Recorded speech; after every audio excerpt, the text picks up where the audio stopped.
everyone, and welcome to Season 2, Episode 43 of Pro Wrestling's Top 50. I'm your host, Travis McNeil, and today we continue our countdown of the top 50 matches in Impact Wrestling history with match number 8 on our list, which is the TNA X Division Championship match between the champion Christopher Daniels and the challenger Samoa Joe from the April 13th, 2006 episode of TNA Impact. Now, this match is really unique in the fact that it actually starts mid-match, which is kind of a weird take, a weird sort of start to a pro wrestling show, but it's something that ECW had utilized, to a fair degree, back with the Hardcore TV and the ECW on TNN television shows, and Impact kind of borrowed from that here, and it was a really, really cool start, and I'm going to tell you why they did it. So at the time, UFC was really starting to gain in popularity through The Ultimate Fighter, which was also on Spike TV. So coming into this episode of TNA, they actually had a lead-in. It was either like a tough finale or an Ultimate Fight Night, I can't remember. But whatever it was a big UFC card available on free television, and immediately after that card, Impact would start. So they had this really good lead-in, with the hope kind of being that, maybe some of these people that watch UFC that have never checked out TNA might not even be wrestling fans. They might keep the channel on for a couple of seconds, and what is the best way that TNA could hook that viewer and try to get them to stay around? And how they did that was by having Samoa Joe hit an Ole kick on Christopher Daniels, who is completely covered in blood, with blood flying everywhere, immediately as this show went on the air. It was so cool. It was so unique. I believe this episode of Impact got a pretty good viewership number, more than it was normally getting at the time, so it worked. Unfortunately, TNA kind of fumbled that, right? They weren't able to kind of keep that audience, on a week-to-week basis, but at the time it worked on that one night. So I remember when this match was about to happen, TNA actually had the first 5 minutes of the match that was missing available on their website. So you could go on, you could watch it for free prior to Impact starting, and then when Impact started, of course, you could pick up from where you left off, off their website.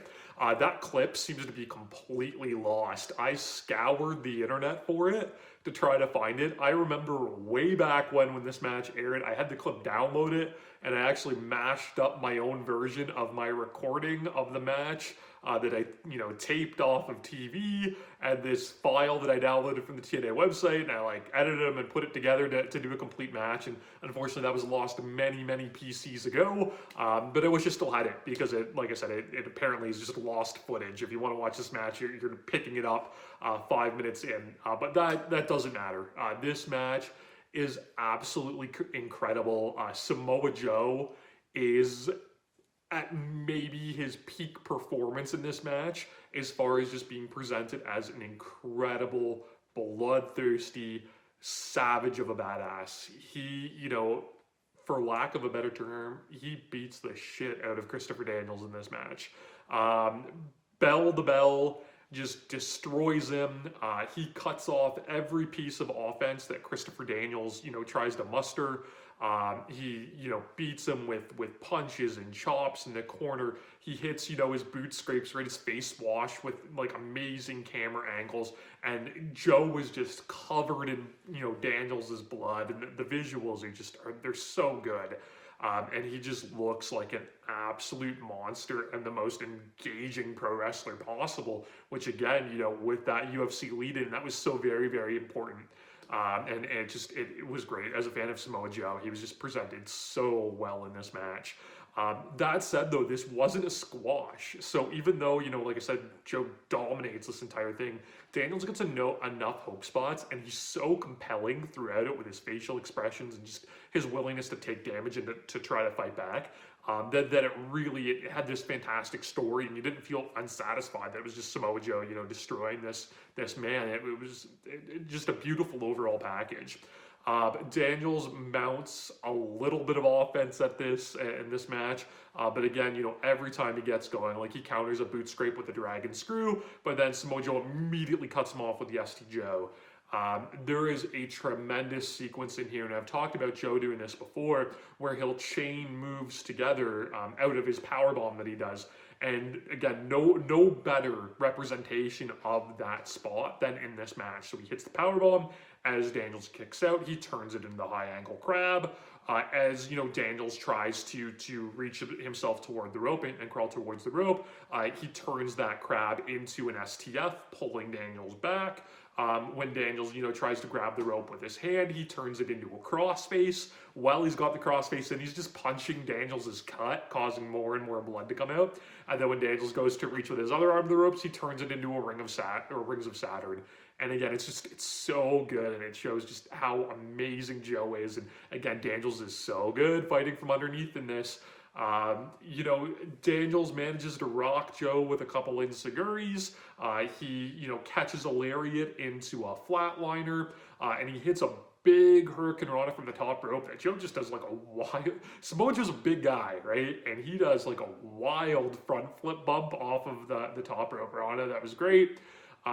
They work into this really just amazing exchange of slaps where, Joe and Daniels are trading slaps, and Daniels starts ducking and dodging and evading every slap that Joe does, to end up hitting his own.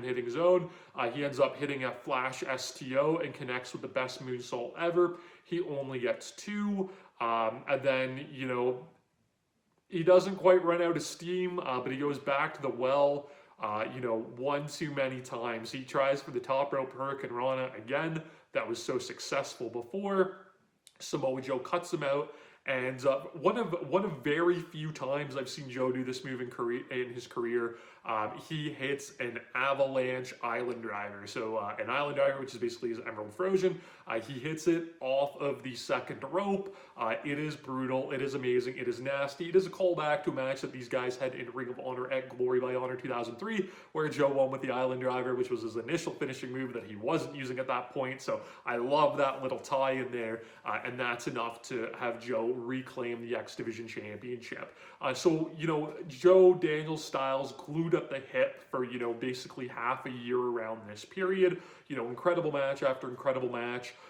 Joe was the X Division champion. He lost it in Ultimate X against Daniels and Styles, which was a bit of a disappointing match. But Daniels won that, didn't beat Joe. And this was basically Joe's revenge match of, you took my title, but you didn't beat me, and I'm going to make you suffer for it. And that's exactly what he did. This match does not go very long, but it is so absolutely excellent that it is worthy of its spot at number 8 on this list. It is one of my favorite TNA matches of all time, and I think it is a great gateway match if you're not, if you haven't really been exposed to early TNA. This is a match that will, sink its claws into you and get you hooked, just like it did to that audience coming out of the UFC show. You can watch this match, of course, on Impact Plus. You can follow me on Instagram and Twitter at Wrestling50. Please subscribe here so that you never miss a video, and join me again tomorrow as we continue to count down Pro Wrestling's Top 50. Top 50.